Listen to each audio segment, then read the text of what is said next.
is the water quality report for Lake Kane, Orange County, for the Lake Kane Restoration Society September board meeting 2019.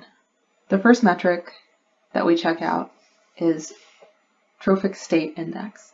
And this is a unitless index that is a combination of nitrogen, phosphorus, Secchi depth, which is visibility, to give you sort of a snapshot of the overall quality. So right now we're at 44, which the state categorizes as good. Now, I think the state's assessment of good is a little too broad. 0 to 59 is considered good. Your lake has to be in really bad condition for it to drop below good. So let's compare that to the last report, a little worse than June 2018, but right on target for November average. November 2017 was 45, 2016 46, so a drop over the past 3 years for November. Over time, we have a slight trend increase. Now see how we have all this data here? This is from our Lake Watch volunteers. If you see them at the swim, thank them very much, because they are collecting so much data about the lake, so much more than was collected in the past. For the past 10 years, we also have a slight upward trend, although it's pretty even. This is a new chart that I haven't showed before. I haven't done it before because I wanted to compare the smallest result that we'd ever gotten for any month. The yellow, so that's black. The yellow is for the last 12 months. The average for the last 12 months. So there's 3 sampling locations, so it's averaging those sample locations. So, and then the yellow is the average for each month since we've been collecting data, or since anyone has been collecting data, since Lake Watch can be collected by anyone. So you can see we're above the lowest. We're below the smallest result ever. So, but we are close to average. We would like to be below average. So in order to, for the lake to be getting healthier, we have to be below average many months in a row. And so we're not. The second metric that we like to go over is Secchi depth. So this is visibility.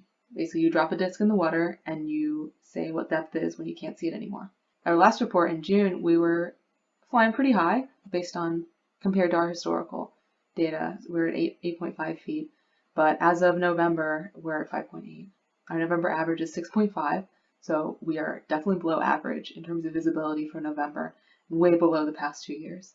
November 2015, we didn't have data, so I used October data, and we were at 10. At one time, we had 16.4 foot visibility. You could see the bottom of the lake. So that is the goal, see the bottom of the lake. You can see we're at a slight downward trend over time. That's not something we want to see. We want to see a slight upward trend over time, or at least flat historically. Over the past 10 years, we have a more significant upward trend. So the past 10 years have not been kind to Lake Kane. This is again that new chart that I debuted, that I'm debuting for this report. Obviously, for visibility, more visibility is better. So the black line's on top of this graph. This year is yellow again, so we are about average, and it varies per month.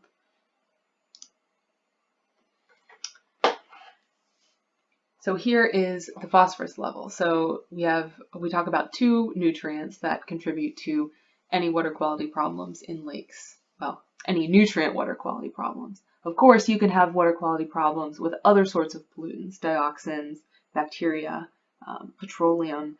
You can have other water quality problems that aren't nutrient caused, but Lake Watch only deals with nutrient water quality. So this is newer data from December. They're a little ahead in processing from December of last year. So again, micrograms per liter, so lower is better. So we're in an okay place for phosphorus, better than we are for Secchi depth. Same as last report, better than average December, and just slightly worse than the past 2 Decembers, but really I don't think that's statistically significant because these numbers can go pretty high. One time we had 0, and another time we had excessively high. Over time, phosphorus is dropping. This is the first metric that actually has dropped since we've been collecting data. Over the past 10 years, though, phosphorus has gone up. So again, the last 10 years have not been kind to Lake Cane. Again, black line is the what could be a goal for the Lake Cane Restoration Society to meet or get close to the lowest measurements that we've ever had for any given month. You see our Novembers have always been a bit higher, on par with July and August. Again, yellow is for past 12 months, blue is average. So we'd really like to see that yellow line below the blue line. Nitrogen is the last measurement that we look at. This is for December. Sorry that spacing is a bit off. This is again for December, so a little more updated data. Again, lower is better, micrograms per liter. So concentration of nitrogen in the water. And nitrogen comes from many sources. It can come from urine, it can come from human animal waste, it can come from fertilizer. So, there's not one size fits all approach to getting rid of nitrogen. I didn't change this color here, but it should be yellow, so we're in mesotrophic state right now.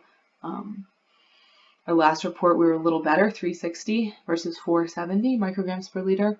December average is 548. It's a lot better than our December average. Not better than 2017 December, but quite a bit better than 2016.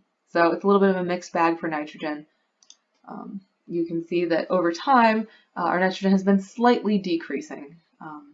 Although in order to rehab the lake, it's probably going to have to decrease quite a bit.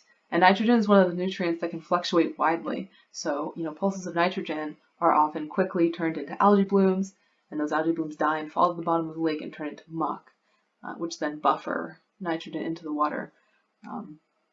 So it would be really nice to see a significant decrease in nitrogen levels in the lake. Over the past 10 years, we have a slight increase. So again, past 10 years have not been super kind to Lake Cane. Our lowest concentration, again, for each month is here. And unlike all the other metrics, our yellow is consistently below. So our past 12-month readings are consistently below the average concentration. So that means that the watershed of Lake Cane is putting less nitrogen into Lake Cane. That is extremely good news for nitrogen, and a trend that we would like to see continue so that the lake stays healthy. So that's it. Those are all the metrics that I look at for this short presentation. Again, my name is Valerie Anderson, the Director of Water Quality for the Lake Cane Restoration Society.